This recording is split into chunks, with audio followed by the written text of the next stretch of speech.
My name is W. Clement Stone. As General Manager of the Napoleon Hill Associates, it is my privilege to introduce you to Napoleon Hill.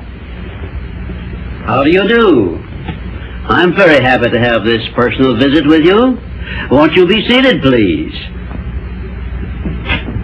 And now, may I request that you forget all your problems and just relax while I bring you the master key with which you may unlock the door to any opportunity that your mind can conceive. The master key consists of 17 principles, the first of which is definiteness of purpose. Right here at the beginning of our visit, I'm going to make you a promise. If you will decide definitely what you want most during your entire lifetime and write it down on paper so that I can read it, I will give you the master key with which you may open the door to the attainment of your desires, whatever they may be. The exact moment when I will deliver this master key to you will depend entirely upon when you are ready to receive it. This is the first of 13 messages that I will deliver to you. Now, in each message, I will describe the master key in terms that you will understand, if you are ready to understand. And now I shall give you the first cue as to the nature of the great master key which has been responsible for all the great successes in every calling, in every part of the world. Please listen carefully to what I have to say, because you may discover the secret of the master key in this first visit. You may get your first cue as to the nature of the great master key when I tell you that psychologists have discovered a natural law which is the very foundation of all personal successes. And I can describe it to you in one short sentence so you can understand it. Whatever the mind can conceive and believe, the mind can achieve. Isn't that a profound statement? You will notice that it says nothing about the need for education, but simply that whatever your mind can conceive and believe, your mind can achieve.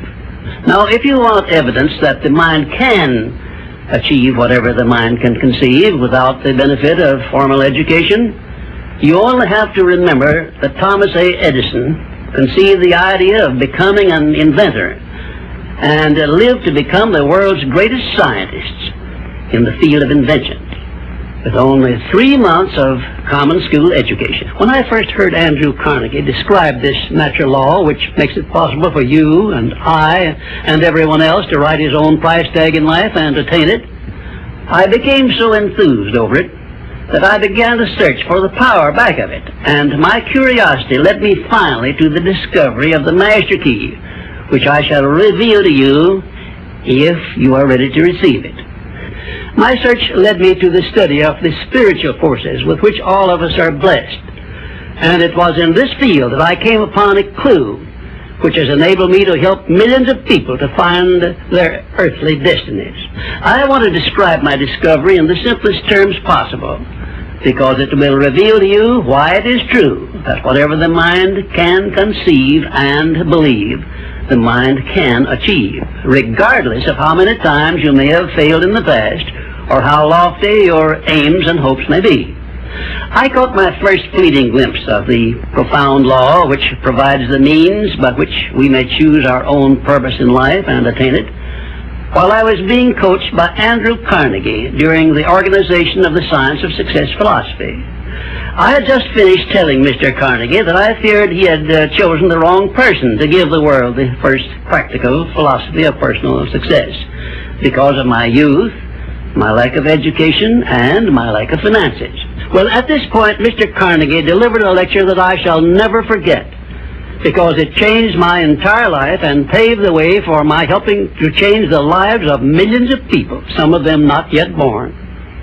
Let me call your attention to a great power which is under your control, said Mr. Carnegie, a power which is greater than poverty, greater than the lack of education, greater than all of your fears and superstitions combined. It is the power to take possession of your own mind and direct it to whatever ends you may desire.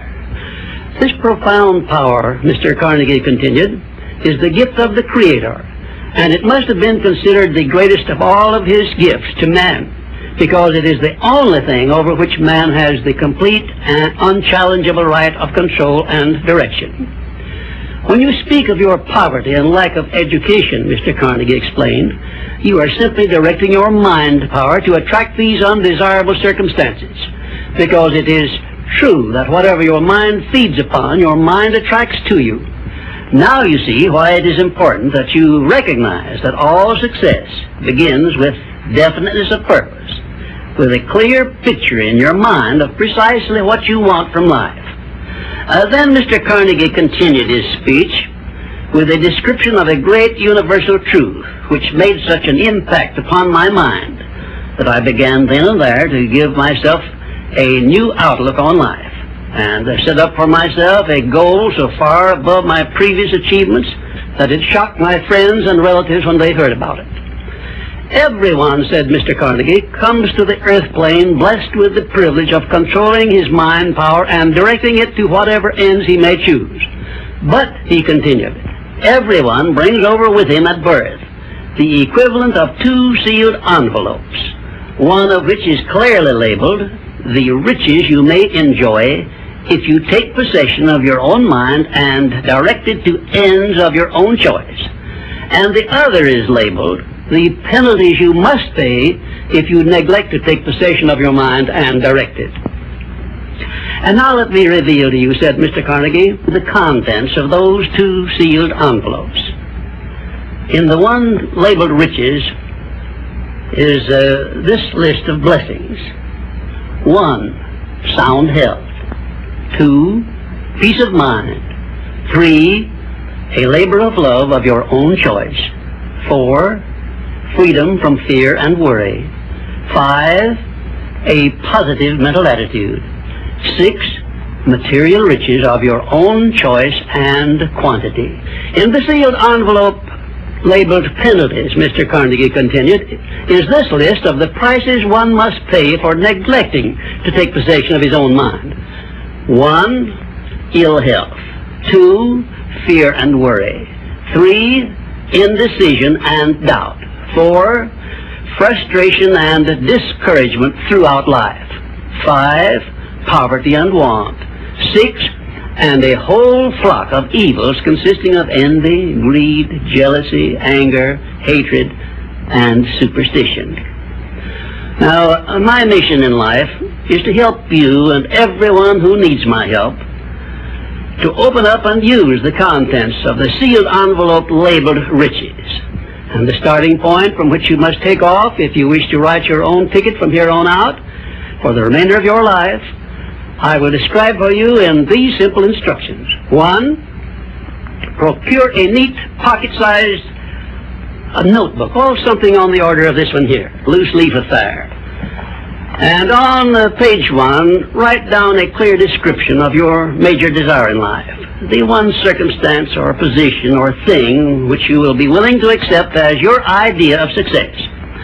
And remember before you begin writing that your only limitations are those which you set up in your own mind or permit others to set up for you. And 2, on page 2 of your notebook, write down a clear statement of precisely what you intend to give in return for that which you desire from life.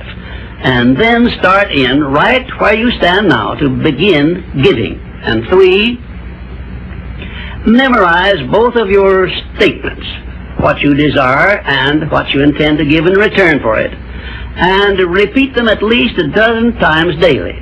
And always end your statements with this expression of gratitude for the blessings with which you were gifted at birth. I ask not, O divine providence, for more riches, but more wisdom with which to accept and use wisely the riches I received at birth in the form of the power to control and direct my mind to whatever ends I desire.